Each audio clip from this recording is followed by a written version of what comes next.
Hello, everyone, and welcome to another edition of Light Camera Author. I'm your host, Jim Juno. Hollywood is filled with places that celebrate its legends. Visitors flock to the Walk of Fame, compare their hands with the stars in Grauman's Chinese Theater. They tour movie studios and search for famous homes. But my guest today believes there's another destination that every film lover should experience, one that's quieter, more reflective, and perhaps most personal of all. My guest is Arthur Dark. He is the creator and the host of the enormously popular Hollywood Graveyard series on YouTube, and he has a new book out. It's entitled The Hollywood Graveyard, The Definitive Guide to the Famous Graves of Hollywood and Los Angeles. Arthur, welcome to Lights Camera Author. Thank you. Glad to be here. Like we were talking before the interview, personally, I'm a big fan. I subscribe to your YouTube channel, Hollywood Graveyard, and I was so thrilled to see when you had a book coming out. It's actually, I believe, came out in April, if I'm not mistaken, and you can Uh-huh.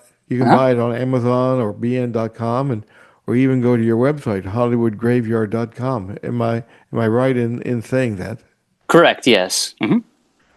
Now, I gotta ask you because we always ask people the beginnings, because every project has an origin. hmm What first sparked your fascination with Hollywood graveyards? Well, it's a combination of things. It's a combined interest in history, in the arts and entertainment, being a movie lover, a music lover, and also just being fascinated and interested in all things spooky. When I moved out to Los Angeles in 2011, some of my first destinations were actually the cemeteries, Hollywood Forever, Forest Lawn, etc., to meet these icons of Hollywood's history by visiting their graves. So I sought out folks like Mel Blanc and Walt Disney and Marilyn Monroe. For me, it was fascinating to be able to connect with these larger than life icons in such a personal way, and it sort of snowballed from there as I sought out some of these more famous folks. I was being introduced to new artists, new entertainers along the way that I was not familiar with. And it just sort of opened the floodgates of entertainment and Hollywood history to me. And so that's You, that's sort of how it began. do you remember your first Hollywood cemetery? Your first Very, visit? yeah, the very first Hollywood cemetery I visited was Hollywood Forever. And the very first grave I visited there was Mel Blanc. I grew up loving cartoons and Warner Brothers Looney Tunes cartoons especially. And so just one evening I was in the area, and it was shortly after I moved here. I decided to pop into Hollywood Forever and find Mel Blanc. But he was the only one that I found because the cemetery closed shortly thereafter. I had one of the attendants right after I found Mel Blanc come up to me and say, "Hey, we're closing." Oh So no. I only got one in that day, but it definitely planted the seed for me. Was there a particular gravesite, Hollywood memorial that maybe changed the way you look at Hollywood history? Changed the way, not in particular, but there have been those Mm. that have felt more poignant. I think that visiting Marilyn Monroe was particularly emotional because of the magnitude of star and icon that she was, combined with sort of the tragedy of her life and her death, and just how young she was. And so it really it sort of humanized this person that it's as a larger than life individual that we know as Marilyn Monroe. When you're standing in there at a grave, you also try to remember, she was also Norma Jean. Exactly. Now the videos, and everybody, if you haven't seen any of Arthur's videos, go to YouTube and search for Hollywood Graveyard. These are not, Arthur, your videos are beautifully photographed and produced, and you got such careful research. So, how much work goes into producing a single episode? Quite a bit. I don't approach these as vlogs. I know I may be on YouTube, but I'm sort of not the traditional YouTube format. I approach them as just short documentaries. And so filming and research and voiceover, a lot of effort goes into making sure that I'm accurate in what I'm doing, but I'm also presenting a high quality, you know, produced product before I release it to the world. This isn't just a walk through the graveyard selfie kind of thing. Yeah. But nothing against that. That's just not the way um, that I do Hollywood Graveyard. I approach them as sort of first person point of view, self guided tours slash documentary, mini documentaries. They are, and they're great. I'm going to tell you that right now. Okay, that's enough fawning, Jim. Let's go. Okay, now, how much work? Well, I was going to say how. I guess what I'm trying to say, if I get the words out, have you gone to one cemetery and looked at one for one grave, but you find another that is more fascinating? Um, yeah, that happens all the time. There's a lot of discovery in the moment, and often when you're wandering through, especially if it's a smaller cemetery like Westwood, Hmm. where it's a tiny cemetery, but there are so many famous people or so many people that were involved in the entertainment industry. A lot of them will have a little epitaph that indicates, you know, just a little nugget about who they were or what they did.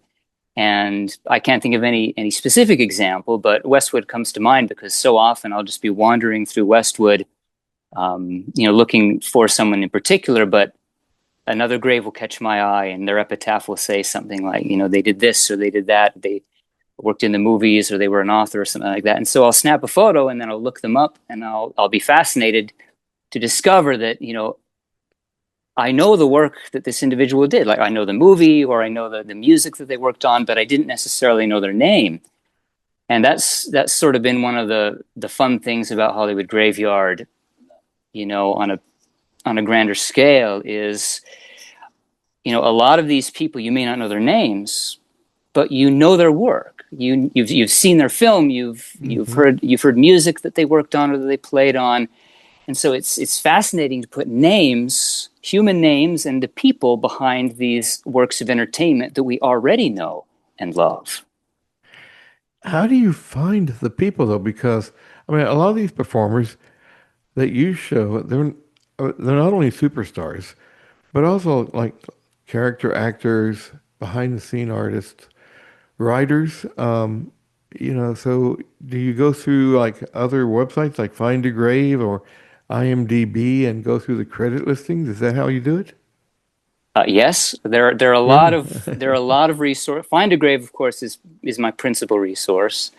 Also Wikipedia and IMDb, and I'll also just when I'm watching movies or other things, names will pop up, and I'll be like, oh, I wonder where that person is laid to rest. So I'm constantly in Hollywood Graveyard mode where I'm making mental lists or actual physical lists, looking people up, trying to find out where they were buried.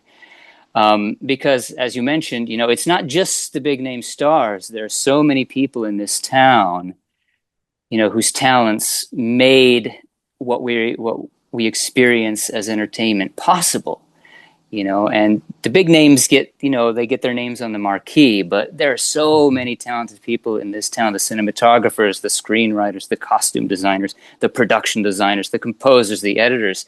They all deserve just as much credit because the beautiful thing about movies in particular is it's such a collaborative effort of just about every possible artistic and technical discipline coming together to make this work of magic. And so that's why I love on Hollywood Graveyard to feature not just the big names, not just your Clark Gables and your Elizabeth Taylors, but also the cinematographer or the composer, because they're all part of the history of this town. Do you have a favorite Hollywood cemetery? It's hard to choose. It's like saying, do you have a favorite child?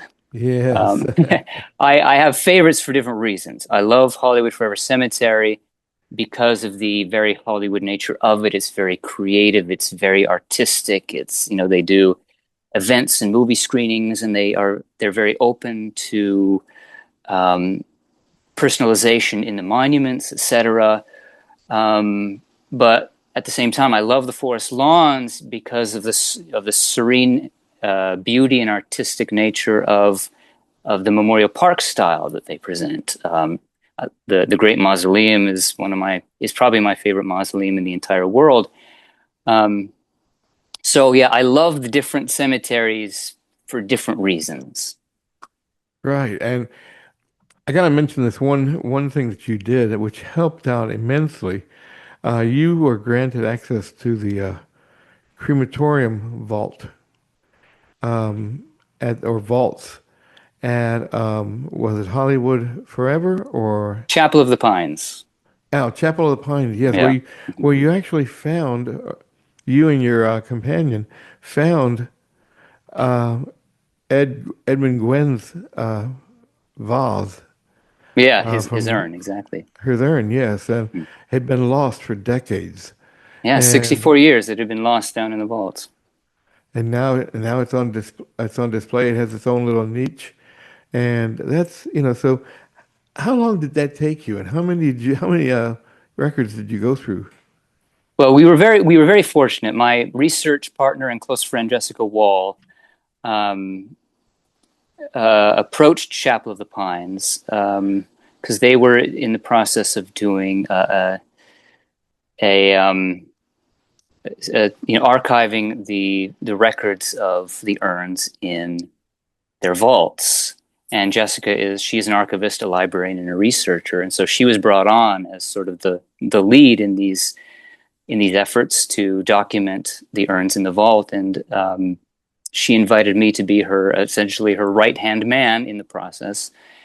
Um, and we, having never been down there before, we were overwhelmed by sort of the scale of it, because when we'd heard of the Chapel of the Pines vault, we assumed there was just one room with maybe a few hundred urns in it. But the first time we went down there, we were overwhelmed by the fact that there were 5 rooms with more than 15,000 urns in it.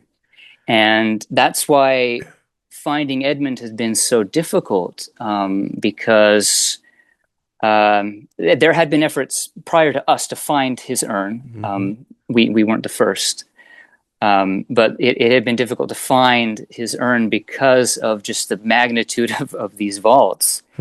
And we looked, the vaults are fairly well organized, and chronologically, the urns are essentially placed on shelves in chronological order. But the reason Edmund in particular was so difficult to find is because his urn had been misplaced out of chronological order. So we knew that just in the process of cataloging the vaults, one urn at a time, she and I, we hoped to eventually just stumble onto him. And that's essentially what happened.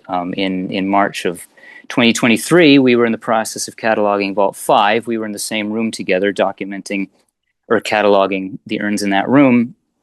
And she just happened to turn over a bronze urn that had been wrapped in paper, and there was no distinguishing marking on the outside because it had been placed upside down. And so when she, pulled it out and turned it over, and she read out loud that it was Edmund Gwenn, we both just, I was incredulous at first, but we both sort of lost it, because there in her hands, it was Jessica that found Edmund. There in her hands, she was holding the urn of Edmund Gwenn, which had been sought for 60 some odd years. Yeah. So it was a few months into our cataloging process that we finally did find Edmund, but it was a surreal sort of a moment. Well, let's talk about the book for the moment. Hollywood Graveyard, the definitive guide to the famous graves of Hollywood and Los Angeles, almost in Hollywood and beyond. There it is, yes, and you can also see it in the back for everybody looking here. Yeah, you can see. Now, at what point did you realize that your research had grown beyond the YouTube series and deserved to become a book? Well, I've been doing the YouTube series for about 10 years now, and off and on over those 10 years, I've thought about, maybe I should do a Hollywood Graveyard book. But, these thoughts were always just in passing. I never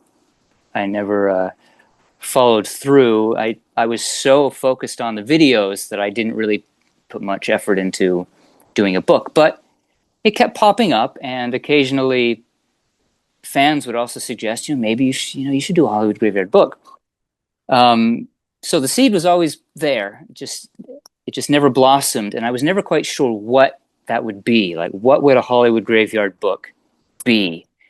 And even when I decided to start this book this earlier, well, at the turn of the new year, I really wasn't. I didn't have a good answer to that question. What it became, the discovering of what it became, came through essentially just the making of it. Just deciding, okay, I'm going to make a Hollywood Graveyard book. We'll see what comes out the other end. And I just sort of dove in and started making it and discovered what it would become in the process of making it. And for those of you out there, I would highly recommend it because one, it is more than just text. It's more than just words on page. There's a lot of beautiful pictures, and also you provide the ability for people to use their cell phones to find the graves, correct? Yes. So I wanted this to be both the user-friendly nature of a book in the hand, but also the technology side of being able to use the latest technology, GPS location services to actually locate the grave. So it's sort of the best of both worlds. It's both old school book Hmm. and new school app on your phone, all in one product. That's amazing. Yeah. And how much time did you spend walking to cemeteries to verify these locations? Well, I started in January and it took about 3 months. I did go to every single, all 700 plus graves. I had made maps in the past Yeah. in coordination with the videos. But they were older. They're not quite as accurate. And I knew that for this book in particular, one of the key features would be the virtual maps so that people can use GPS on their phone to guide them right to each gravesite. So I wanted to be sure to be pinpoint accurate, because it's like I said, it's been 5, 6, 7 years. Uh, some of these older maps in association with the videos were made, so I decided to make all new maps, and I went to each and every single gravesite in the book, all 700 plus, and spotted the GPS location to make sure I was pinpoint accurate. Um, so yeah, it was a lot of revisiting sites that I'd been to before, but I wanted to make sure that for the book they were accurate. Yeah, you just mentioned something that I was going to ask you about. Did you discover any mistakes that were in previously published guides, not in yours, but in other people's? Mistakes in what way? Like say a grave is located here, but it's actually located there, um, or maybe the wrong aisle, wrong row. I'm afraid I'm a bit ignorant with how graveyards work. Like, No. I get what you're saying. No, I didn't. I didn't compare any third party guides. I ah, used my own research to pinpoint the locations. oh, Yeah, okay. Well, if someone's making their very first Hollywood pilgrimage, where should they go? I would say Hollywood Forever, for several Okay. reasons. One, there's just lots of stars. Two, they're very tourist friendly. Three, it's actually walkable. Hmm. It's a medium sized cemetery, so it would be a healthy amount of walking, but you don't necessarily need a car to navigate Hollywood Forever. And in addition to my book, there's also a walking guide. Carrie Bible does a walking tour for a more personalized experience, and Hollywood Forever also has a star map that they also sell in their flower shop that covers way more stars than my book does. So my book it's limited in its size. It's still very big. It's almost 300 Yeah. pages, but it covers 24 different cemeteries. So I had to kind of winnow, each cemetery. I obviously couldn't include everybody I wanted to. I sort of had to do a greatest hits at each cemetery. Yeah. But yeah, Hollywood Forever is always the one I say. You want that fun Hollywood cemetery experience? That's a great place to start. And also, I mean, this sets you up for more editions. Hollywood Graveyard Guide number two, number three.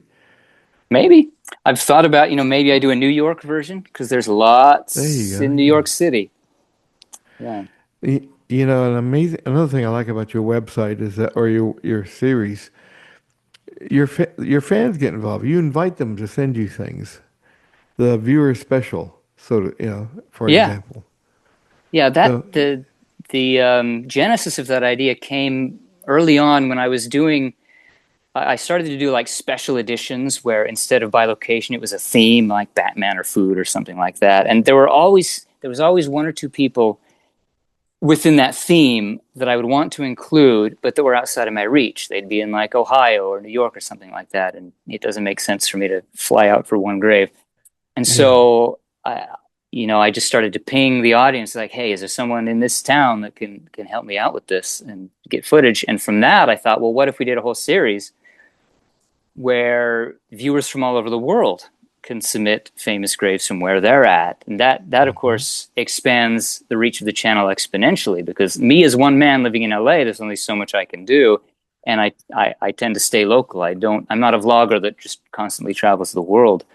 So with the viewer special, we've had famous graves from every single state in the United States and so many countries around the world, from Europe to South America to Asia.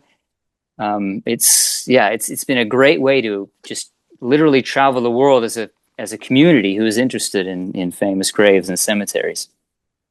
now do different cemeteries have different personalities? I'd So say I so. guess yeah. Yeah, yeah. I mean, you, I you mean, can not you just can very clearly see the difference of personalities between Hollywood Forever and your Forest Lawns. yeah.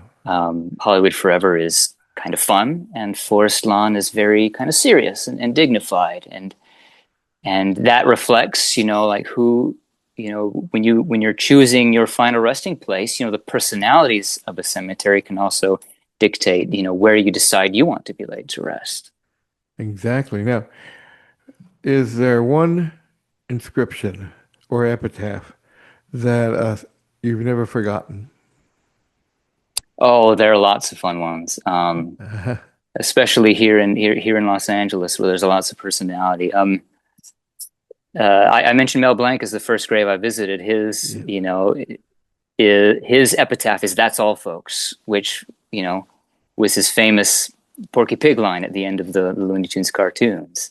He would say, "Biddy, biddy, biddy, that's all, folks," and so that's his epitaph. And there are other fun ones. Like this is one that I literally didn't know was there. I just stumbled onto. You asked about stumbling onto interesting things. Yeah. I was looking for a famous grave at Westwood, and I saw this crypt with an epitaph on the nameplate that said, "Maryland is around the corner." This individual, this individual had placed on his epitaph on his crypt is literally directions to Marilyn Monroe's crypt, who was Oh literally just man. around the corner. And so, yeah, it's fun to stumble onto those kind of things because they really do just tell you instantly about the personality of the individual that's interred. And I love it when people imbue their own personality into their grave sites, into their monuments, into their epitaphs, because you get just a little glimpse into who they were. These people that you've never known, you've never met, but you can get a sense for who they were when you visit their grave. I tell you what, Arthur, I am glad that I've been able to talk to you today. If I really appreciate you coming on Lights Camera Author and talking about your book. The author's name is Arthur Dark, and the book is Hollywood Graveyard, the definitive guide to famous graves of Hollywood and Los Angeles. And there it is, and you can order it now. It's beautifully, beautifully written, photographed. And let me ask you real quick, some of the people responsible for the photos and also the music on your on your YouTube channel. Oh, the photos in the book, you mean? Yes, uh-huh. Yeah, they're all me. I took every single Oh, photo in you, this okay. book. Yeah.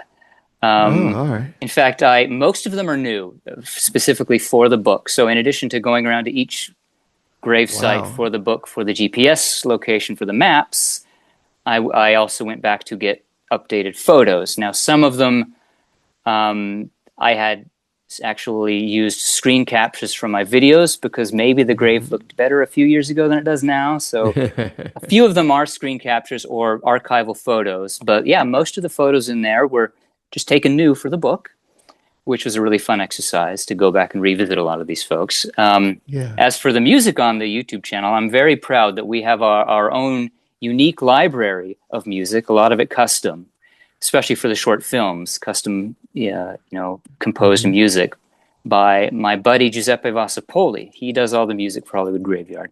Most of it. I've contributed some music as well. I'm a composer. Giuseppe and I actually met at school for film composing. So I've snuck a few of my own in there, but it's mostly Giuseppe.